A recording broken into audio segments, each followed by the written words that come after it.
A crazy week 3 in college football. Alabama in Gainesville to take on Florida.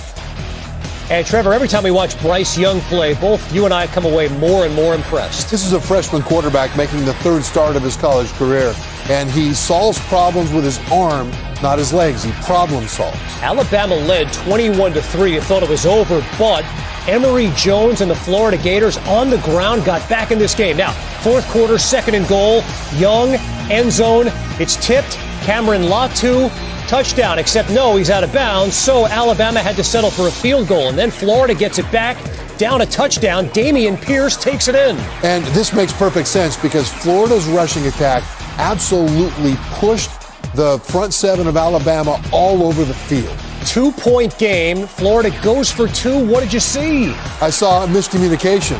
Quarterback thinks he's going to pull the ball. Running back thinks he's going to take the ball, and they end up dragging each other. And instead, Alabama holds on in the swamp. Wasn't easy for Nick Saban. Well, I think so, and I think the offense did a great job of answering the bell in the game. We didn't stop them on defense. We had some long yardage situations. We didn't execute very well. But the offense always answered the bell, and I think that was the key to the game. So, but our team needs to learn how to just maintain intensity throughout the game. I thought we got tired on defense. They looked a lot quicker than us, but we got a lot of good players. We just got to get them to play a little better. And you could talk Bryce Young's ear off until it was blue about what it was going to be like here, but he had clock issues down the stretch, and he was the true field general. What do you have to say about his performance? Well, he did a good job, but I also about had a heart attack a couple times when the shot clock's down to 1. All right, and we're, but he did do a great job. He managed the game well. One of the things that was an issue for us is we like to go on clap, and the center couldn't hear the clap, so we had to go on silent. And when we went on silent, we got a couple penalties because we weren't all on the same page. It's what happened on the 1-yard line with all the noise. So, but for the most part, guys did a pretty good job. Thanks, Coach. Appreciate it. Thank you. Nick Saban, after a 31-29 win, saying that Florida looked quicker than his Alabama team. He said his team has to play with more intensity. What do you make of that? That's interesting because remember, in the week of practice heading up to last week's game against Mercer, Saban ripped his team's intensity in practice. And he talked about things that they had problems with. And I think a lot of people thought that Saban was just getting him fired up for the Mercer game. And I feel Saban saw some things that I think were hidden by the fact that Miami didn't play as well as people expected in that opener. And they thought that Alabama's win over Miami was this big, dominant, awesome win. Turns out it might not be so dominant after all because this Alabama defense got pushed around by Florida. This Alabama offense, the running game, 91 yards for the game. 91 yards. Now think about that. In the second half, as Florida's coming back, Bama wants to run the ball. They want to put a stranglehold on him. Sure. Can't do it. It was all on the freshman quarterback to answer the bell, not the offense as a whole. How fixable are those problems? On defense, guys are getting blocked. How fixable that is, I'm not quite sure.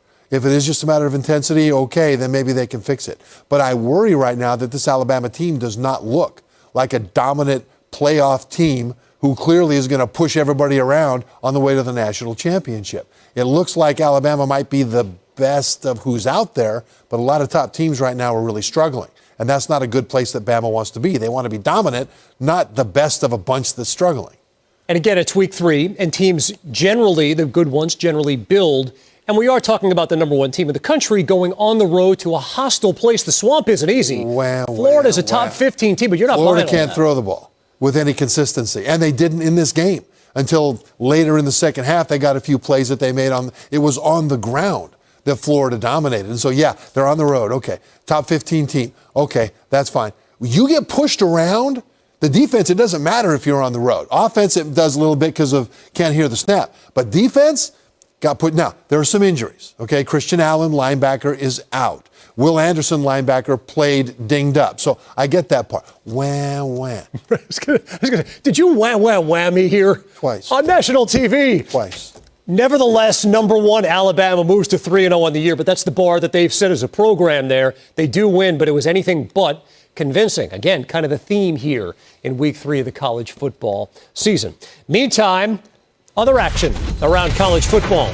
In the SEC, Georgia taking on South Carolina. James Cook up the gut. You want to talk about a team that can run the football? Georgia can, and they can throw it as well. JT Daniels back.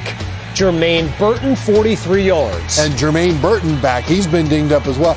This is what Georgia needs, the deep passing game to get cranked. That's all they were missing for the last couple of years to compete for it all. Crank up the AC for Uga, will you? And then JT Daniels to A.D. Mitchell, 26-6. The Georgia Bulldogs in front. They are at the half over on ESPN. It's a Georgia team with an exceptional defense. We know that. Stetson Bennett got the start a week ago when JT Daniels was injured. There were a lot of people that watched that game and said, Stetson Bennett's got to be the guy. JT Daniels is the guy. Tonight, they're up by 20 at the half. Which quarterback gives them the best chance to win? I like Stetson Bennett as a backup. He can throw the ball accurately about 40 yards down the field, and then it's ball kind of is gone. He doesn't have the arm strength to do what they need to do, and that's that deep passing game. I think it's definitely JT Daniels. And this downfield game is exactly what they're trying to get done. JT Daniels came in. They thought he was the last piece of the puzzle. Georgia's thought that they've had a national championship caliber roster for the last several years, except for one thing, and they have not had a national championship caliber downfield passing attack. Then they lose George Pickens, their best wide receiver, to an injury, and he might not be back this year. Then Jermaine Burton, who caught that touchdown pass in the highlight, has been injured and banged up. But Daniels was able to make it work anyway, and I love it that he threw that pass to A.D. Mitchell. A.D. Mitchell is a freshman. He caught a bunch of passes, really some spectacular catches from Daniels in the Georgia spring game in G-Day. And it was something that you saw that if it carried into the regular season, could be another one of those big sparks in the downfield Bulldog passing game that they need to get to where they want to go. If we compare the schedules, Georgia and Alabama right now, I think you'd say Georgia had the tougher schedule. They played Clemson in week 1 and a conference game, SEC game against South Carolina tonight.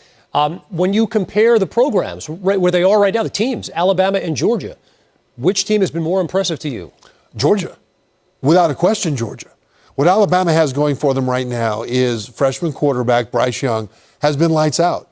You really can't expect that. You don't want to hang your hat on a freshman quarterback, but that's what they've had to do. He did really well against Miami, but they didn't crack 4 yards per carry on the ground against Miami. Set Mercer aside, their FCS, and then they win the game against Florida, but did not crack 4 yards per carry on the ground. Florida did. They were 5.7 yards per carry, right?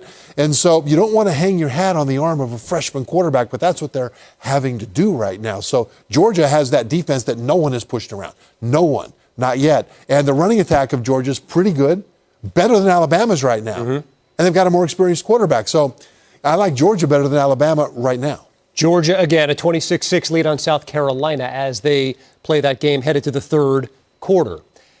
Meantime, in South Bend, Indiana today, Notre Dame welcoming Purdue. Of course, they had to keep the world's largest drum.